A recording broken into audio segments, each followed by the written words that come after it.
La brezza di questi giorni forse non è ancora sufficiente rispetto alla forte bora di qualche settimana fa, ma i kitesurfer non demordono e in buon numero arrivano ai margini della diga sud di Sottomarina, pronti a dispiegare nel vento il proprio sogno di volare sull'acqua. Anche in questi giorni sportivi da tutto il Veneto e delle regioni limitrofe hanno scelto Sottomarina per praticare la propria attività, confermando come il litorale clodiense, ove opportunamente qualificato e promosso, potrebbe diventare il faro di attrazione principale per questa disciplina, con ingenti ricadute sotto il profilo turistico e ricettivo.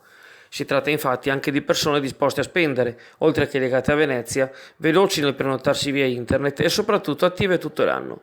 Il movimento surfistico, tuttavia, da tempo chiede e necessita l'apertura di un corridoio protetto nella zona nord della spiaggia, quasi a ridosso dei Masegni. Le dimensioni richieste sono di 50 x 50 metri per tirare sul kite. La Capitaneria di Porto è a conoscenza di queste esigenze. La competenza specifica quanto all'arenile è in questo caso del comune. Specie verso l'estate, quando il vento fatica e ci sono molti ombrelloni piantati, le difficoltà di partenza per gli atleti aumentano.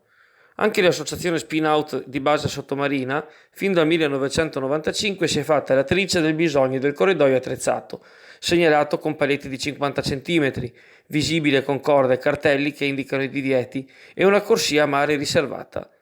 Ogni altra alternativa alla diga non è pensabile, dicono i surfisti interessati.